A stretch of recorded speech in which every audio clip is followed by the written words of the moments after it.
এই আইনটায় যেই আপনি দরখাস্ত করবেন আপনি অবৈধ নাগরিক হয়ে গেলেন, তার মানে আপনার কোনো অধিকার আর থাকবে না, আপনি ফরেনার্স হয়ে গেলেন।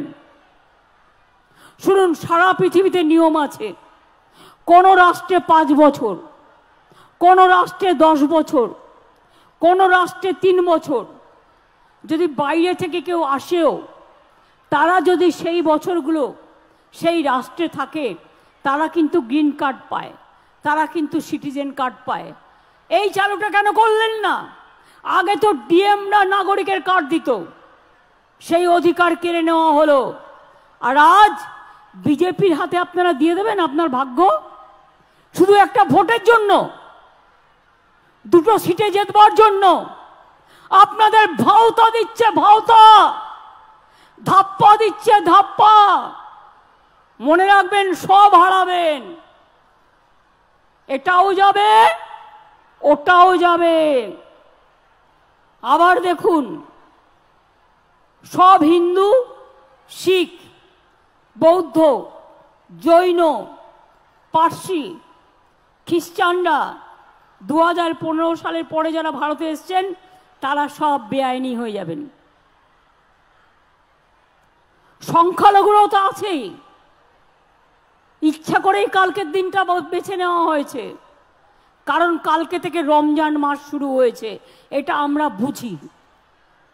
বিজেপির খেলা হচ্ছে হিন্দুতে হিন্দুতে ভাগ করে দেওয়া, মুসলিমে মুসলিমে ভাগ করে দেওয়া। বলুন, আফগানিস্তান কি করে এলো?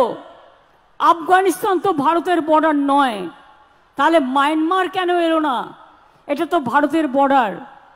তাহলে বলুন, যেগুলো ভারতের বর্ডার সেগুলো কিন্তু হলো না, সব কিন্তু রাষ্ট্রহীন হয়ে যাবে। এই এনআরসির সাথে যুক্ত, মনে রাখবেন। এই আইন, আপনি যদি নাগরিক না হন, তাহলে সংবিধানের 14 নম্বর ধারা, 21 নম্বর ধারায় সব অধিকার থেকে আপনি বঞ্চিত হবেন কি করে? কোর্টে গেলেও চ্যালেঞ্জ করতে পারবেন না, আপনি তো নাগরিক। শুধুমাত্র 3টি দেশ, আফগানিস্তান, বাংলাদেশ আর পাকিস্তান, আর শুধুমাত্র 6টা ধর্ম, হিন্দু, শিখ, বৌদ্ধ, জৈন, পার্সি আর খ্রিস্ট ধর্ম। মায়ানমার, শ্রীলঙ্কা বাদ, ইসলাম ধর্মও বাদ। এটা ভারতীয় সংবিধানের ধর্ম নিরপেক্ষতার মূলে কঠোর আঘাত করেছে, মনে রাখবেন। এরপরে এর সাথে এনআরসিকে যুক্ত করে দেবে। আপনারা যারা নাগরিক আছেন, এবার বলুন তো একটা ছোট্ট কথা, এরকম অনেক পরিবার আছে, এপার বাংলার সাথে ওপার বাংলার বিয়ে হয়েছে, এখানকার ছেলে ওখানকার মেয়ে, ওখানকার মেয়ে এখানকার ছেলে, তাদের কি হবে? তার মানে মেয়ে বাপের বাড়ি যেতে পারবে না, আসতে পারবে না, আর ছেলে সেও শ্বশুর বাড়ি যেতে পারবে না, সেও রাষ্ট্রহীন হয়ে যাবে। ধর্মের ভিত্তিতে নাগরিকত্ব কখনো শুনেছেন? আন্তর্জাতিক কনভেনশন পরিষ্কার বলা আছে, ইউনাইটেড নেশনসে অনুপ্রবেশকারীরা যেন বৈধ কারণ ছাড়া রাষ্ট্রহীন না হয়ে পড়ে। এটা মানবিকতার অপমান। এমনকি শরণার্থীরাও যদি বিপদে পড়ে, তার পাশের জায়গায় গিয়ে আশ্রয় নেয়, তাদেরও কিন্তু মানবিকতার খাতিরে তাদের আশ্রয় দিতে সে রাষ্ট্র বাধ্য থাকে।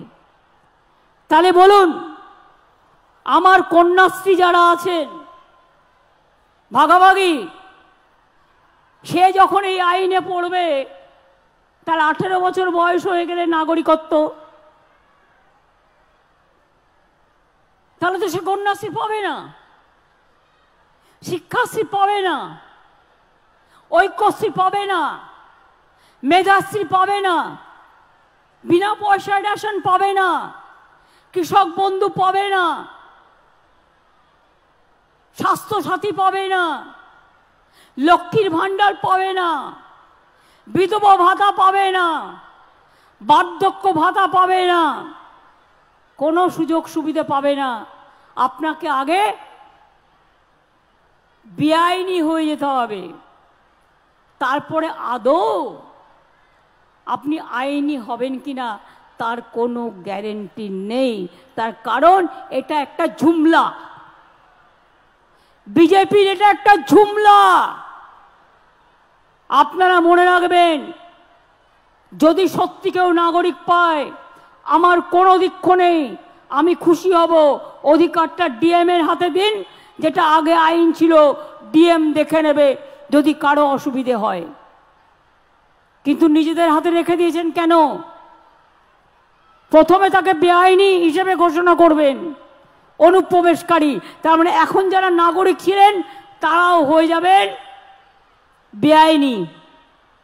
এই আইন চালু হলে, আর এই আইন যদি আপনি অ্যাপ্লাই করেন, এর কোনো ক্ল্যারিটি নেই। আমি লিগাল অ্যাডভাইজারদের ওপিনিয়নও নিয়েছি, তারা আমাকে সেম কথা বলেছে, এটা মানুষের উপর অত্যাচার করবার জন্য, হ্যারাস করবার জন্য, আর 2 সিটে 3টে সিটে ভোটে জেতবার জন্য আপনাদের ভাওতা দেয়া হচ্ছে। কি মতুয়া ভাই বোনেরা, আপনারা বিশ্বাস করেন আইনটাকে? তাহলে এতদিন কেন করলো না? 2020-তে তো আইন পাশ হয়েছিল, এতদিন কেন করেনি? আজকে নির্বাচনের 2 দিন আগে কোনো আইন করলে সেই আইনটা থোড়াই আইনে পরিণত হয় না, মানুষ সে অধিকার পায়। অর্থাৎ আপনি ভোটটাও দিতে পারবেন কিনা আপনার সন্দেহ আছে। খবরদার এই পথে যাবেন না। बीजेपी नानान रकम कथा बोलबे, आपको कोई अधिकार नहीं जाएगा, सब रहेगा, वो झूठा है, वो जुमला है। डिजिटल खबरीलाल, खबर आपनादेर, नजर आमादेर।